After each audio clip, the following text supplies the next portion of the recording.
Hello students, welcome to our YouTube channel. आज के video में हम नर्सिंग कॉम्पिटिटिव एग्ज़ाम के लिए इंपॉर्टेंट क्वेश्चंस डिस्कस करने वाले हैं। यदि आप हमारे चैनल पर नए हैं और आपने हमारा चैनल सब्सक्राइब नहीं किया है तो प्लीज़ रेड बटन पर क्लिक कर लीजिए और हमारा चैनल सब्सक्राइब कर लीजिए। आज यदि आप MPPEB ग्रुप 5 के previous year question paper purchase करना चाहते हैं तो आपको डिस्क्रिप्शन बॉक्स में व्हाट्सएप नंबर मिल जाएगा, वहाँ पर कॉन्टैक्ट करके आप PDF परचेज कर सकते हैं। चलिए तो हम क्वेश्चंस डिस्कस कर लेते हैं। जैसा कि आप देख सकते हैं यहाँ पर पूछा गया है, heart is supplied with which nerve. Heart में जो है कौन सी नर्व सप्लाई होती है। Option number A is trigeminal nerve, option number B is abducens nerve, option number C is vagus nerve and option number D is trochlear nerve. तो यहाँ पर इसका जो राइट आंसर है that is option number C, vagus nerve. Heart में जो है vagus nerve supply होती है। उसके बाद नेक्स्ट क्वेश्चन में पूछा गया है, normal range of ICP is. यहाँ पर पूछा गया है नॉर्मल इंट्राक्रेनियल प्रेशर कितना रहता है।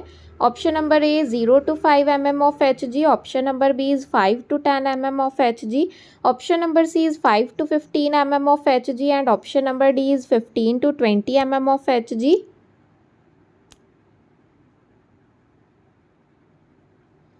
तो यहाँ पर इसका जो राइट आंसर है that is option number C, 5 to 15 mm of Hg। Normal intracranial pressure 5 to 15 mm of Hg रहना चाहिए। उसके बाद नेक्स्ट क्वेश्चन में पूछा गया है, if a nurse notes colourless drainage on dressing after surgery of brain tumour then which of the following is the prompt nursing action. यहाँ पर पूछा गया है कि एक पेशेंट है जो कि ब्रेन ट्यूमर से सफ़र कर रहा है और उसकी ड्रेसिंग हम कर रहे हैं और हमें कलरलेस ड्रेनेज देखने को मिल रहा है, तो क्या फर्स्ट नर्सिंग एक्शन हम लेंगे। ऑप्शंस आप यहाँ पर देख सकते हैं। Option number A is notify the physician, physician को नोटिफाई कराएंगे। Option number B is elevate the head of the bed, bed को एलिवेट करेंगे। Option number C is documentation, option number D is monitor the patient continuously, या फिर patient को continuously monitor करना है।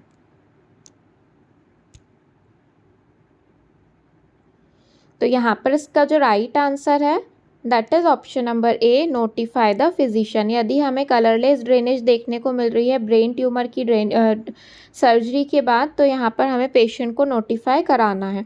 उसके बाद नेक्स्ट क्वेश्चन में पूछा गया है, position given to a client with increased intracranial pressure is. यहाँ पर पूछा गया है इंट्राक्रेनियल प्रेशर यदि इंक्रीज हो रहा है तो पेशेंट को कौन सी पोजीशन प्रोवाइड करेंगे। Option number A is supine position, option number B is elevate the head of the bed of 30 degree, option number C is high Fowler's position and option number D is knee chest position.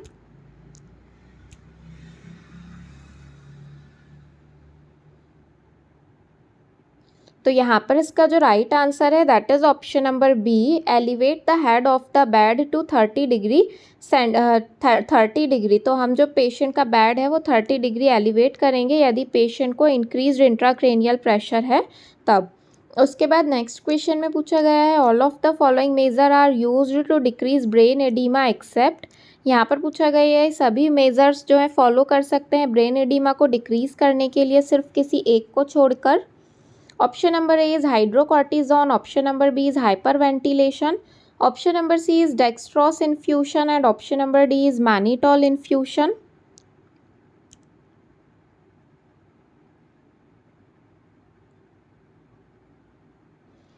तो यहाँ पर इसका जो right answer है that is option number C, dextrose infusion. Dextrose infusion हमें patient को administer नहीं करना है यदि पेशेंट को ब्रेन एडिमा है, तो बाकी ये सारे मेडिसिन हम एडमिनिस्टर कर सकते हैं। उसके बाद नेक्स्ट क्वेश्चन में पूछा गया है, method of administering a drug bye topical friction over skin is called. यहाँ पर पूछा गया है जब हम स्किन में कोई मेडिसिन जो है टॉपिकली फ्रिक्शन के द्वारा एडमिनिस्टर करते हैं तो वो कौन सी मेथड कहलाएगी। Option number A is instillation, option number B is inunction, option number C is insertion and option number D is इंसफ्लेशन।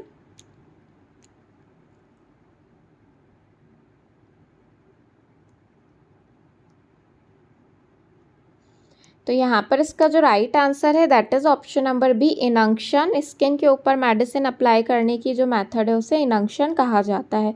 Next question में पूछा गया है, D dimer test is used to rule out the presence of. यहाँ पर पूछा है D dimer test किस चीज़ की प्रेजेंस को रूल आउट करने के लिए यूज़ किया जाता है। Option number A is blood clot, option number B is tumour, option number C is glucose and option number D is इम्यूनोग्लोब्युलेंस।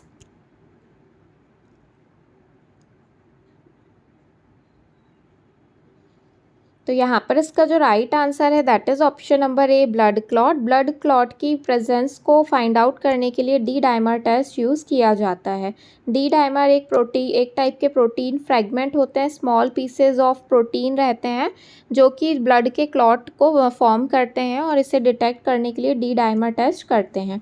Next question में पूछा गया है a nurse is reviewing the history of a patient with bladder cancer. She expect to know documentation of which of the most common symptom of this type of cancer. यहाँ पर पूछा गया है एक पेशेंट है जो कि ब्लैडर कैंसर से सफ़र कर रही है, तो उसकी जब हम हिस्ट्री देखेंगे तो उसमें कौन सा मोस्ट कॉमन सिम्टम है जो कि इस टाइप के कैंसर वाले पेशेंट में प्रेजेंट रहता है, उसे डॉक्यूमेंटेशन करना है। Option number A is hematuria, urine के साथ यूरिन में जो है ब्लड प्रेजेंट होना। Option number B is dysuria, option number C is frequency of urination and option number D is urgency of urination.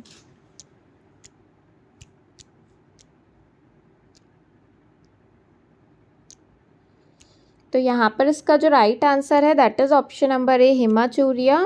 Bladder cancer वाले patient में जो है यूरिन के साथ ब्लड प्रेजेंट रहेगा, ये सिम्टम्स हमें फाइंड आउट करना रहेगा। उसके बाद नेक्स्ट क्वेश्चन में पूछा गया है normal HB of neonate is.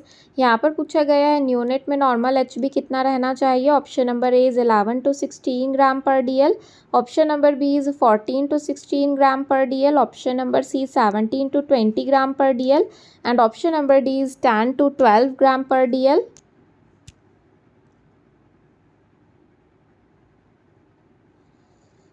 तो यहाँ पर इसका जो राइट आंसर है that is option number C 17 to 20 gram per DL normal neonates में जो है हीमोग्लोबिन लेवल रहना चाहिए। नेक्स्ट क्वेश्चन में पूछा गया है respiratory control centre are located in the. यहाँ पर पूछा है रेस्पिरेटरी कंट्रोल सेंटर कहाँ लोकेट रहता है। Option number A is mid brain and medulla, option number B is medulla and pons, option number C is pons and mid brain and option number D is upper spinal cord and medulla.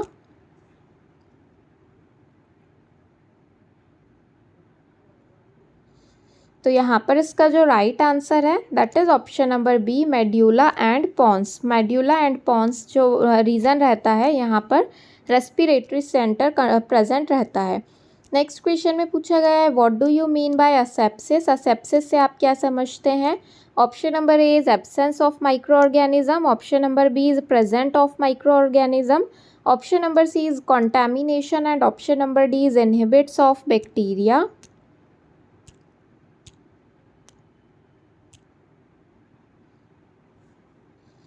तो यहाँ पर इसका जो right answer है that is option number A absence of micro organism. Asepsis का मतलब होता है कोई भी ऐसी चीज़ यहाँ पर माइक्रो ऑर्गेनिज्म प्रेजेंट ना हो या फिर free from micro organism. Next question में पूछा गया है how should we sterilise the disposable syringe catheter और निडल। डिस्पोजेबल सिरिंज कैथेटर और निडल को आप कैसे स्टरलाइज करोगे। Option number A is chemical method, option number B is dry heat sterilisation, option number C is ultraviolet method and option number D is boiling method.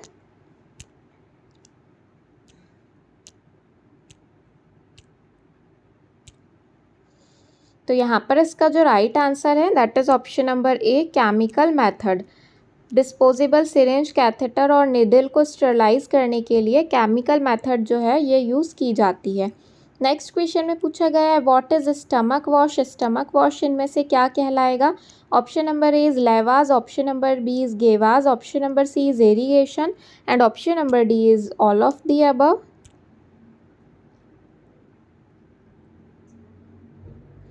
तो इसका यहाँ पर right answer है that is option number A lavage. Gastric wash या gastric lavage की condition कहलाती है, stomach wash को गैस्ट्रिक लेवाज कहते हैं।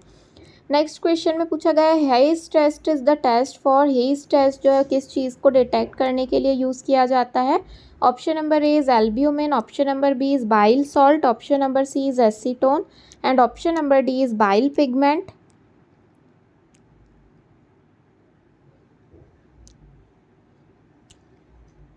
तो यहाँ पर इसका जो राइट आंसर है that is option number B, bile salt. Bile salt को जो है आइडेंटिफाई करने के लिए हेई टेस्ट यूज़ किया जाता है। नेक्स्ट क्वेश्चन में पूछा गया है the causative agent of plague is. यहाँ पर प्लेग का कॉजेटिव एजेंट पूछा गया है। Option number A is mosquito, option number B is Mycobacterium tuberculi, option number C is Yersinia pestis and option number D is Mycobacterium leprae.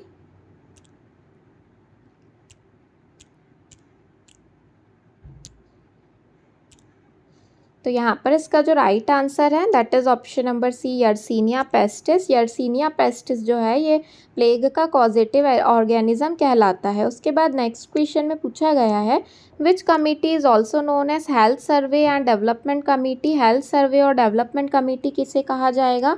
Option number A is Bhore committee, option number B is Mudaliar committee, option number C is Srivastava committee and option number D is Mukherjee committee.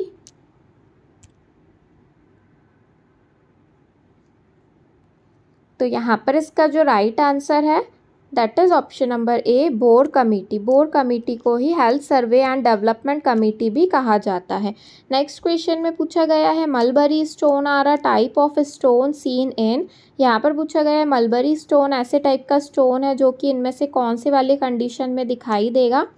Option number A is gall bladder में दिखाई देता है, option number B is urinary tract में दिखाई देगा, option number C is stomach में and option number D is all of the above.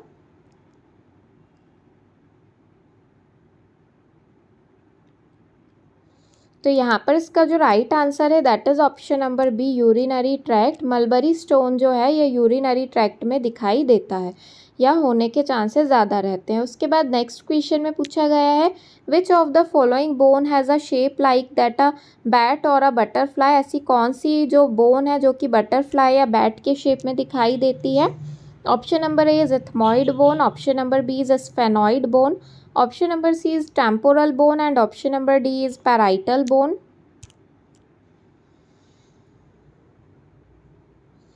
तो यहाँ पर इसका जो राइट आंसर है that is option number B, sphenoid bone. Sphenoid bone जो है बटरफ्लाई या बैट के शेप की रहती है।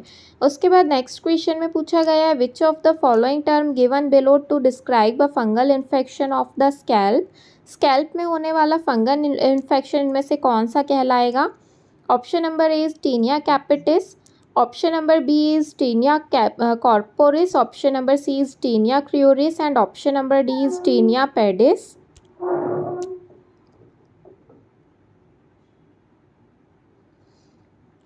तो यहाँ पर इसका जो राइट आंसर है that is option number A, tinea capitis. Scalp में होने वाला फंगल इन्फेक्शन टीनिया कैपिटिस की कंडीशन कहलाती है। उसके बाद नेक्स्ट क्वेश्चन में पूछा गया है inflammation of tissue surrounding the nail is known as. यहाँ पर पूछा गया है जो नेल्स के सराउंडिंग टिश्यू में इन्फ्लामेशन होता है उसे क्या कहते हैं? Option number A is clubbing, option number B is koilonychia, option number C is paronychia and option number D is ऑनक्योलाइसिस।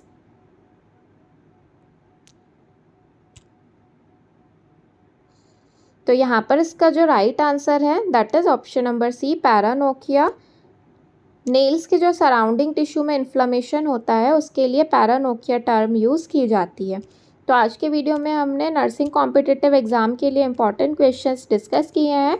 यदि आप और क्वेश्चंस देखना चाहते हैं तो हमारे चैनल पर जाकर देख सकते हैं और यदि आप MPPAB ग्रुप 5 के लिए प्रीवियस ईयर क्वेश्चन की PDF परचेज़ करना चाहते हैं तो व्हाट्सएप नंबर आपको डिस्क्रिप्शन बॉक्स में मिल जाएगा, आप उस पर कॉन्टैक्ट करके परचेज़ कर सकते हैं। Thank you.